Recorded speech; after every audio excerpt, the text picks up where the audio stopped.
Tapi sekarang lapaknya itu sudah ada di desa. Sampai pada persoalan pendidikan, sehingga nanti banyak anak-anak yang sekolah itu tidak harus berangkat ke lembaga pendidikan, tapi cukup dia di kamarnya, dia belajar di sana, dia buka kameranya, lalu kemudian ada interaksi gurunya dari rumah, muridnya di rumahnya. Itu dampak-dampak positif. Tetapi ada dampak negatif yang luar biasa yang harus dihindari. Apa itu diantaranya? Yang pertama, Bapak Ibu sekalian, kenapa kita harus khawatir? Karena diantara dampak itu yang akan menjadi generasi kita lemah. Yang pertama, gadget itu, handphone itu bagi anak-anak yang di bawah umur, belum dewasa, sel saraf-sarafnya ini belum kuat. Ini memiliki dampak yang cukup besar terhadap pertumbuhan dan perkembangan fungsi saraf. Fungsi saraf mulai dari mata sampai dengan otak, bahkan sampai dengan jari-jari. Karena radiasinya yang luar biasa. Maka nanti jangan heran, nanti mungkin Bapak-bapak sekalian kalau nanti membuka YouTube, membuka informasi di internet, itu di antara anak-anak kita yang terdampak radiasi itu ada yang matanya juling, lahir tak juling, ada yang jalannya miring jalannya miring, padahal waktu lahir dia tak miring, jalannya miring, tidak bisa lurus dia, sampai pada kemampuan berpikir dia menjadi terganggu. Karena kemampuan berpikir kita itu dalam ilmu neuroscience itu ditentukan oleh bagaimana kualitas sel saraf kita itu bekerja. Sel saraf kita itu ada di otak, itu jaringan-jaringan yang sifatnya selalu berhubungan, dan kalau dia terganggu, satu titik saja terganggu, maka menjadi persoalan. Sehingga ini kalau tidak hati-hati, anak-anak kita akan mendapatkan bahaya yang luar biasa, terutama anak-anak yang di bawah usia 8 tahun. Maka beberapa endorse atau kampanye melarang anak-anak di usia 8 tahun untuk diberikan mainan berupa handphone. Sementara sekarang ibu-ibu kalau anaknya main handphone itu sebenarnya ditampung karena dia bisa nonton sinetron. Nah, ini persoalan. Itu yang saya pertama. Nanti setelah ini barangkali kita bisa diskusi. Saya hanya pengantar aja, nanti bisa yang ingin menyampaikan pendapatnya bisa menyampaikan pendapatnya. Yang kedua, Bapak Ibu sekalian, pengaruh gadget ini besar sekali terhadap penurunan kemampuan sosial anak-anak.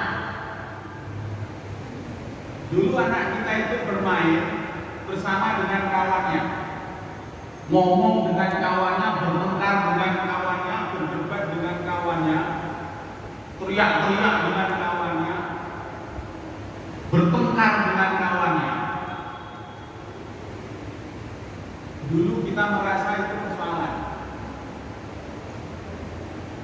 Tapi setelah ada pengaruh gadget ini, kita sekarang bersyukur. Karena ternyata ketika anak-anak kita itu bertengkar, berdebat dengan kawannya itu, dia sedang mengembangkan kemampuan sosial mereka. Tapi anak-anak sekarang yang tidak pernah bermain dengan kawannya, dia main dengan gadgetnya di kamar sendirian, dia tidak pernah memiliki kemampuan sosial yang baik. Dan penelitiannya sudah banyak sekali.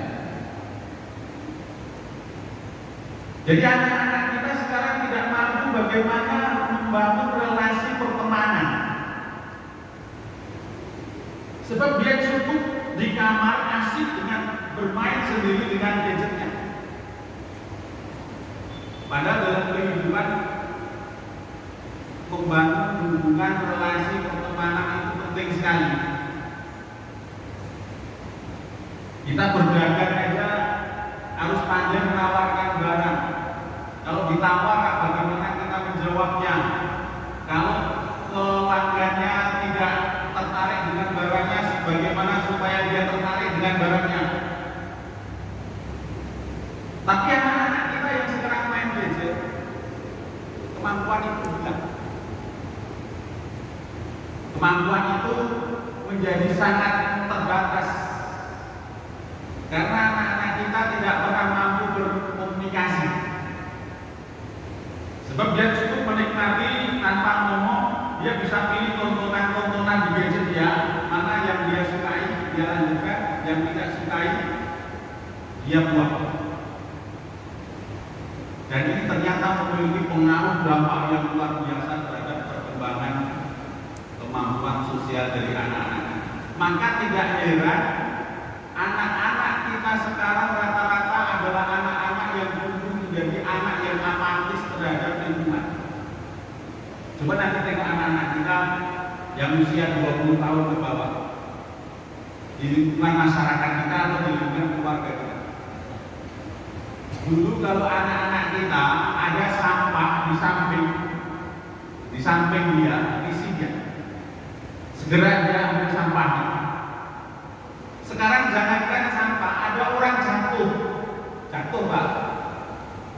Itu bukan kemudian dia akan semangat atau tertarik atau terdorong untuk menolong. Sekarang anak kita konten. Kalau ada kawannya jatuh, jadi konten. Bukan menolong yang pertama kali, tapi bagaimana mendapatkan video untuk konten.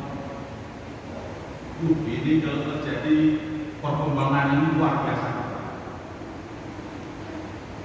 Berikutnya Bapak Ibu sekalian, selain perkembangan sosial yang akan sangat terganggu, gadget ini ternyata membangun orientasi anak-anak yang sangat pendek. Orientasi itu tujuan dari kehidupan. Jadi anak-anak yang banyak main gadget, menggunakan gadget, rata-rata dia orientasinya hanya bagaimana dia mendapatkan kesenangan dalam waktu yang singkat.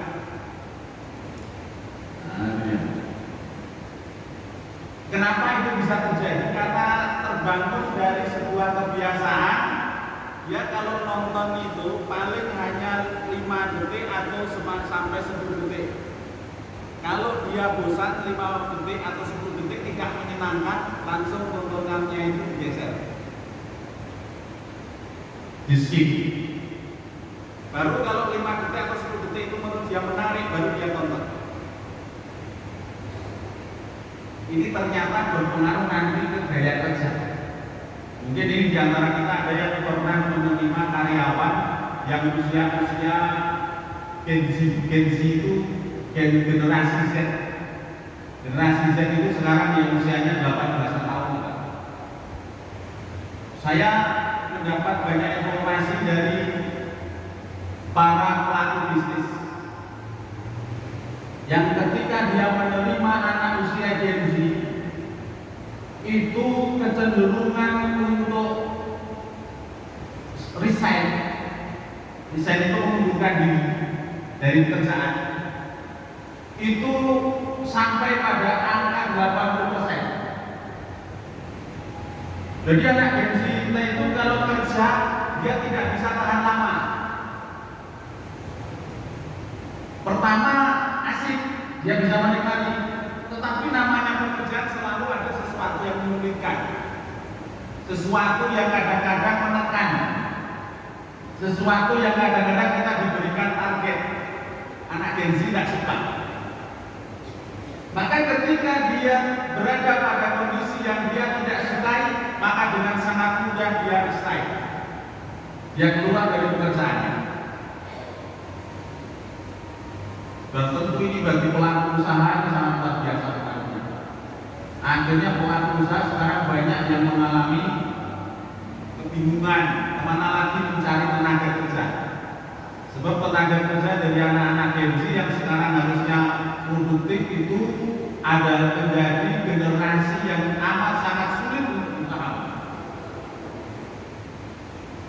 Kasus yang luar biasa, bahkan anak-anak Gen Z yang masuk ke dunia kerja itu mereka rela membayar penalti untuk resign. Penalti itu membayar apa namanya? Apa itu namanya? Pokoknya kalau resign dia harus bayar. Nah itu apa namanya? Penalti. Mereka rela membayar untuk resign. Supaya apa? Supaya terhindar dari tekanan pekerjaan. Nah ini Bapak Ibu sekalian, ada beberapa persoalan yang menjadi penting untuk kita perhatikan terkait dengan penggunaan gadget pada anak. Maka nanti perlu juga kita diskusikan barangkali apa yang harus kita lakukan sebagai seorang keluarga muslim supaya anak-anak yang memang sekarang mau tidak mau dia harus menggunakan gadget, menggunakan smartphone, menggunakan handphone, dia tetap menjadi anak-anak yang bisa tumbuh dan berkembang sesuai harapan yang diinginkan oleh Allah Subhanahu wa Ta'ala. Menjadi anak-anak yang insya Allah tetap dalam imannya, juga menjadi manusia-manusia yang insya Allah memiliki kekuatan di dalam menyelesaikan persoalan-persoalan kehidupan.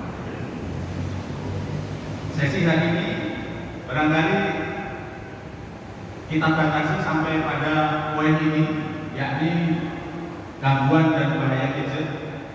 Mungkin pekan atau 2 pekan lagi sesuai dengan jadwal kita akan bahas seperti apa konsep bagaimana mengembangkan pola asuh bagi anak-anak supaya dia tidak atau terhindar dari bahaya gadget dan bisa diarahkan menuju pada nilai-nilai Islam. Mungkin itu yang dapat kami sampaikan sebagai pengantar. Kalau ada 1 atau 2 yang mungkin bisa memberikan diskusi bertanya, kami silakan. Besok barangkali kalau kita kajian harap ini taklim mungkin bisa merapat di satu titik sehingga kita tidak menyebar. Karena kalau taklim nanti menyebar biasanya tak fokus, tak konsentrasi. Berbeda nanti dengan tablik. Kalau tablik itu barangkali karena lebih umum materinya, mungkin ya itu tidak perlu fokus. Tapi kalau taklim nanti tentu perlu fokus dan nanti ada materi-materi khusus yang nanti akan kita kaji bersama. Silakan jika ada yang mau didiskusikan.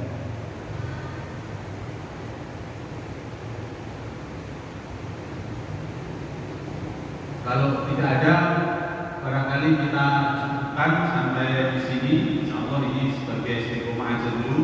Nanti kita lanjutkan pada pertemuan berikutnya. Dan terima kasih. Mohon maaf atas segala perhatian. Bila itu baik hidayah. Alhamdulillah.